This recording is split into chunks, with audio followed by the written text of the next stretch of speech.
Bien, vamos a la segunda parte de la tarea de esta semana, que son las funciones polinómicas de segundo grado, ¿de acuerdo? Estamos ya en la página 204 del libro. Bueno, pues las que son de segundo grado tienen la fórmula de una ecuación de segundo grado, ¿vale? Aparece la x cuadrado, la característica es que ya la representación gráfica no es línea recta, sino que es una parábola, una gráfica curva, tal como está aquí aparece a la izquierda del margen, ¿vale? En el margen izquierdo. Esa parábola tiene dos ramas, una que va bajando es decreciente, hay un cambio en el punto de inflexión y sube siendo creciente. ¿Cuándo aparece ese mínimo? Pues cuando el coeficiente de la x cuadrado es positivo. ¿Cuándo va invertida? ¿Y cuando aparece máximo? Pues cuando el coeficiente de la x cuadrado sería negativo, ¿vale?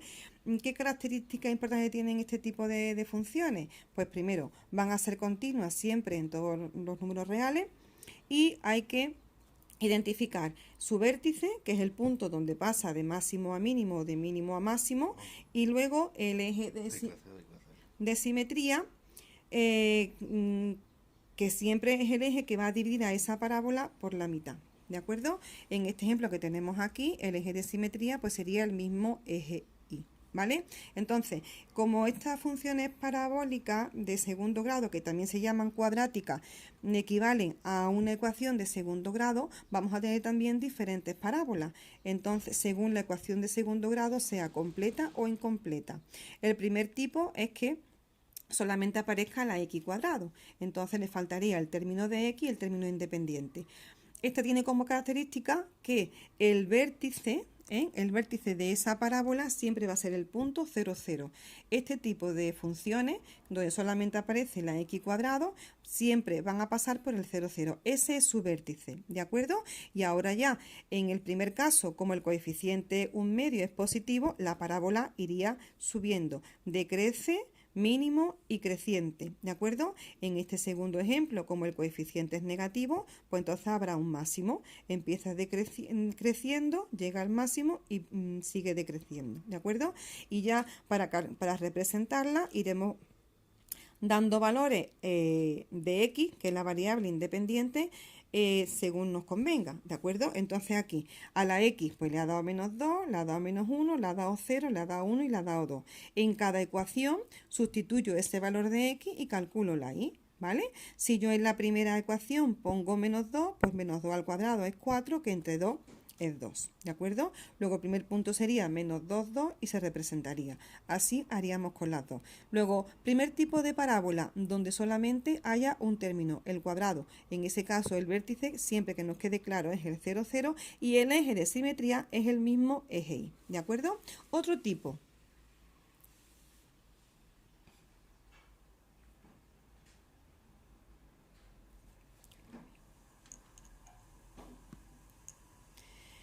Otro tipo de ecuación de parabólica, pues otra ecuación de segundo grado incompleta. En este caso, ¿qué le falta? Le falta el término en x.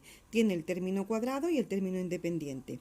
En este tipo, estas parábolas se caracterizan porque todas pasan por el eje Y, ¿de acuerdo? Y el vértice está en el eje Y, que además es el punto de corte con ese eje Y, ¿de acuerdo?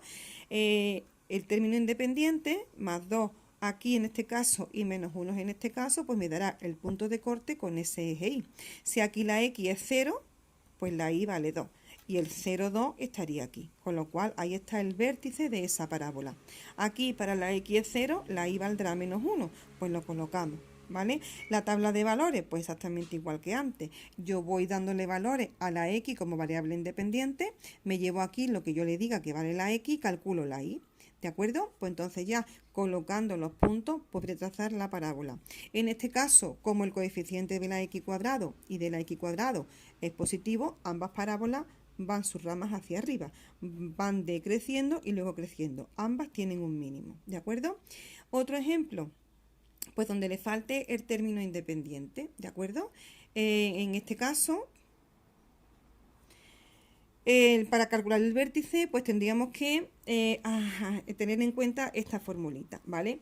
En esta expresión, esta representaría la coordenada X del vértice y esta representaría la coordenada Y del vértice, ¿de acuerdo? Entonces, en las ecuaciones de segundo grado identificamos cuánto vale la letra A, coeficiente de X cuadrado, cuánto vale B, coeficiente de X, y la C, que sería el término independiente, ¿vale? Bien, pues vamos a ver en este siguiente ejemplo cómo se calcularía ese vértice, ¿vale? Nosotros nos vamos a fijar únicamente en la componente X del vértice y así nada más que me tengo que aprender una formulita, ¿vale? En este ejemplo, aquí, ¿cuánto me valdría A? Pues la A vale 1. ¿Cuánto vale B? La B vale 2. Ya puedo calcular la componente X del vértice, que sería menos B, pues yo pongo aquí que es menos 2, partido por 2 por A, que sería 2 por 1, pues que sería 2. ¿Cuánto me sale? Pues me sale menos 1. Y ahora solamente me aprendo, como digo, esta formulita.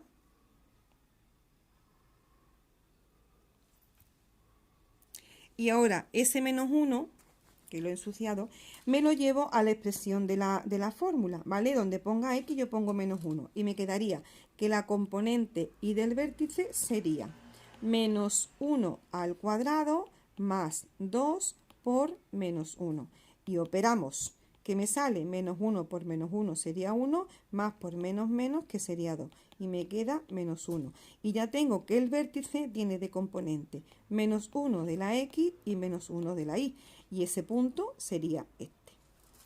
¿De acuerdo? Entonces ya nada más que me aprendo esa componente X para no tener que memorizar tantas formulitas. ¿Vale?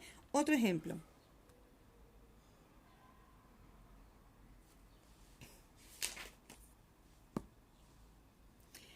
Ya el último caso sería cuando la ecuación de segundo grado es completa, ¿vale? Están los tres términos. Pero aquí se calcularía como siempre su vértice, su eje de simetría. Diríamos si hay mínimo o máximo, según sea el coeficiente de la X cuadrado, positivo o negativo, y la representaríamos. Pero aquí exactamente igual. Para el vértice, no solamente nos vamos a fijar en la componente X, igual que hemos hecho antes. Cuando yo calcule esa componente X, la sustituyo aquí y ya calculo la Y. Y no me tengo que aprender esa fórmula tan tremenda. ¿De acuerdo?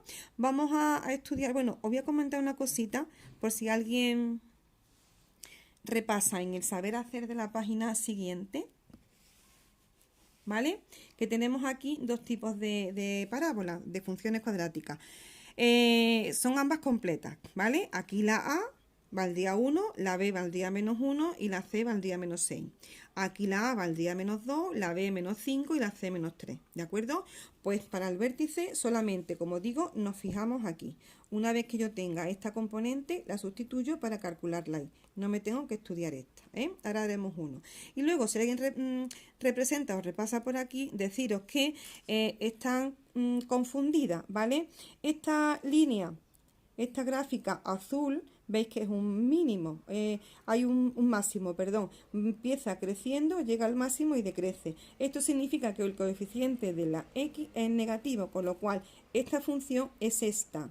El libro lo ha puesto al contrario. Mientras que la línea roja, que comienza decreciendo, llega al mínimo y crece, implicaría un coeficiente de la X cuadrado positivo. Con lo cual, esta línea roja sería esa, ¿vale? Os lo digo por si lo veis en casa y veis que no concuerda la teoría con lo que aparece aquí en este ejemplo, ¿eh? Vamos a continuar con otro ejemplo paso a paso.